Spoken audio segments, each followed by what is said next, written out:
Welcome to Raho. I am Anu. இன்னைக்கு இந்த வீடியோவில் என்ன பார்க்க போகிறோம் பார்த்தீங்கன்னா, ஆடி மாதம் 5வது வெள்ளிக்கிழமை ஆயிடுச்சு. ஸோ ஆடிப்பூரம் இன்னைக்கு ஆடிப்பூரம்னா அம்மனுக்கு வளைகாப்பு போடுவாங்க. இதில் பார்த்தீங்கன்னா வளைகாப்பு வரணும் அப்படின்னு ஆசைப்படுறவங்கெல்லாம் இன்னைக்கு வேண்டிட்டு சாமி கும்பிட்டு அப்புறம் சாமிக்கு வளையல் வாங்கி கொடுப்பாங்க. தென் வீட்லேயும் பார்த்தீங்கன்னா மார்னிங் சாமிக்கு நலங்கு வச்சுட்டு நெக்ஸ்ட் அவங்களையும் உட்கார வச்சு நலங்கு வச்சு அந்த சாமிகிட்ட இருந்த வளையல் எடுத்து அவங்களுக்கு போட்டு விட்டா அடுத்த வருஷத்துக்குள்ள அவங்களுக்கு குழந்த பிறக்கும் அப்படின்னு ஒரு ஐதீகம் இருக்குது. ஸோ கல்யாணம் ஆகாதவங்களும் இன்றைக்கி சாமி கும்பிட்டு நல்லபடியாக சாமி கும்பிட்டாங்கன்னா அந்த வளையல் வாங்கி பெண்கள் போட்டுக்கிட்டாங்க அப்படின்னா அவங்களுக்கு திருமண தடைகள்லாம் நீங்கும். அதே மாதிரி பசங்களும் பார்த்திங்கன்னா அங்கே போய் அவங்ககிட்ட போய் நல்லா சாமி கும்பிட்டு விரதம் இருந்து சாமி கும்பிட்டா அவங்களுக்கும் திருமண தடைகள் விலகும் அப்படின்றது ஒரு ஐதீகம் இருக்குது. ஸோ இந்த ரெண்டு இது இன்றைக்கி பண்ணுவாங்க. ப்ளஸ் நார்மலாக எல்லாமே செல்வம்லாம் இருக்குது அப்படின்றவங்களும் பார்த்திங்கன்னா சாமி இந்த வளையல் வாங்கி வச்சு சாமி கும்பிடுவாங்க. தென் சாமி கோயிலில் வளையல் வாங்கி கொடுப்பாங்க இன்றைக்கி போய். ஸோ அந்த வளையலை வச்சு தான் சாமிக்கு அலங்காரம் பண்ணுவாங்க. சாமிக்கு வளைகாப்பு போடுவாங்க இல்லைங்களா, அவ்வளோ ஒரு அழகாக இருக்கும்.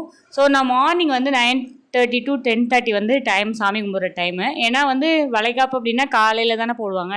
ஸோ வீட்டில் நான் சாமி கும்பிட்றதுனால காலையிலேயே வளையல் வாங்கி வச்சு சாமி கும்பிட்டுட்டேன். ஈவினிங் தான் கோயிலில் வளைகாப்பு. ஸோ நான் காலையில் வேலையெல்லாம் முடிச்சுட்டு சாமி கும்பிட்டுட்டு ஈவினிங் வீட்டில் விளக்கு போட்டு சாமி கும்பிட்டுட்டு நேராக கோயிலுக்கு கிளம்பிட்டேன். பக்கத்தில் இருக்க விஜய விநாயகர் கோயிலில் துர்க்கை அம்மனுக்கு வளைகாப்பு போடுவாங்க. நெக்ஸ்ட்டு மகாமாரியம்மன் கோயில்லையும் வளைகாப்பு போடுவாங்க. எனக்கு ஃபேவரெட் மகாமாரியம்மன் ரொம்ப ஃபேவரெட்டு. ஸோ அவங்கள பார்க்கணும் அப்படின்ட்டு இங்கே துர்க்கை அம்மனுக்கும் முடித்த உடனே வேகமாக 8:15 ஆகிடுச்சு. ஸோ அவசரமாக போயிட்டு ஒரு சாமி போய் ஒரு 10 நிமிஷம் தான் கும்பிட்டுட்டு வந்தேன். அவ்வளோ ஒரு அழகாக குட்டி குழந்த மாதிரியே இருப்பாங்க. ஸோ நான் வீடியோவில் அட்டாச் பண்ணியிருக்கேன். நீங்கள் வேணால் பார்த்துட்டு நான் சொன்னது உண்மையா இல்லையா அப்படின்னு சொல்லிட்டு சொல்லுங்கள். வாங்க வீடியோக்குள்ளே போகலாம்.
பாடி மலர் மாலை அணிந்தவள்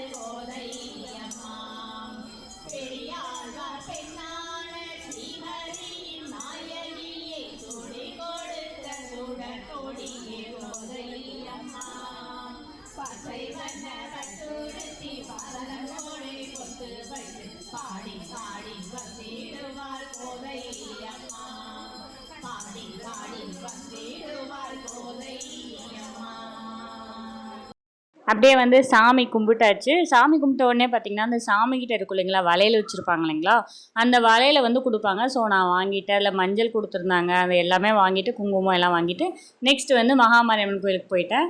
போயிட்டு அங்கே போய் சாமி கும்பிட்டு வந்தோம். அங்கே வந்து பார்த்தீங்கன்னா, உடனே வளையல் பிரிக்க மாட்டாங்க.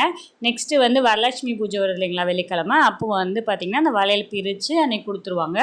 ஸோ வளையல் வேணும் அப்படின்றவங்க அன்றைக்கி தான் போய் வாங்கிக்கணும். அவ்வளோதான். இது போன்ற வீடியோக்கள் தொடர்ந்து பார்க்க நம்ம சேனலை சப்ஸ்கிரைப் பண்ணுங்கள், லைக் பண்ணுங்கள், ஷேர் பண்ணுங்கள். தேங்க்